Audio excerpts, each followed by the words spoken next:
Ruslan bəy, bank kartlarından oğurluq hallarının sayı artır və bu hamını narahat edir ki, biz qarışıq.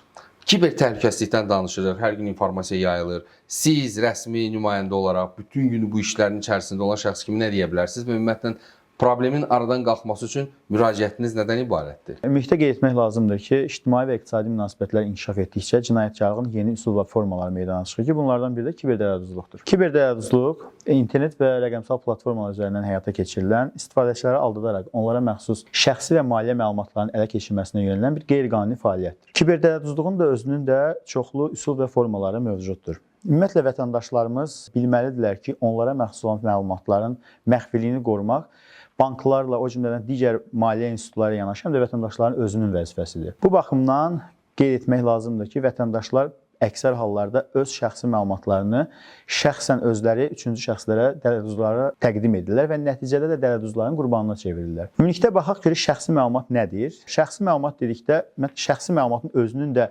daxil olduğu bir kateqoriya var qanunvericilikdə. Fərdi məlumatlar. Fərdi məlumat nədir? Ümumilikdə Azərbaycan Respublikasının fərdi məlumatlar haqqında qanununa əsasən fərdi məlumat dedikdə şəxsi birbaşa və dolayısıyla eyniləşdirməyə imkan verən məlumatların dairəsidir. Vətəndaşların bank praktikasında istifadə etdiyi fərdi məlumatların ümumilikdə dairəsini bölsək 3 qrupa bölə bilərik. Bura daxildir onların şəxsi məlumatları, vətəndaşların maliyyə məlumatları, o cümlədən şəxsi təhlükəsizlik məlumatları. İlk ən önəmli qrup burada məhz vətəndaşların istifadə etdikləri şəxsi məlumatlardır.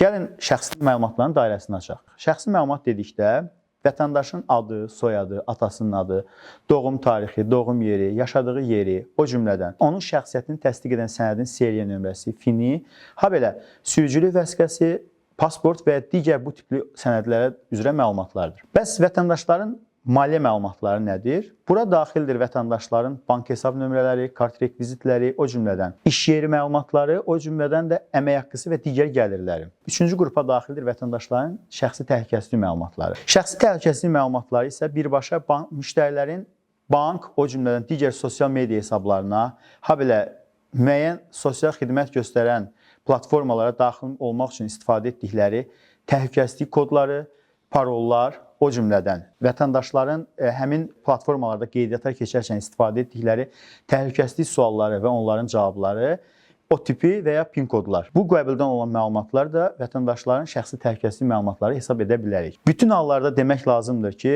şəxsi təhlükəsizlik, maliyyə və ya şəxsi məlumat olmasına asılı olmayaraq, vətəndaş heç bir halda bu məlumatları üçüncü şəxslərlə, hətta ən yaxın ailə üzvləri ilə belə paylaşmamalıdırlar. Çünki nəticədə paylaşdığı anda vətəndaş həmin dələduzun və yaxud da kiber cinayətkarlığın qurbanı olur.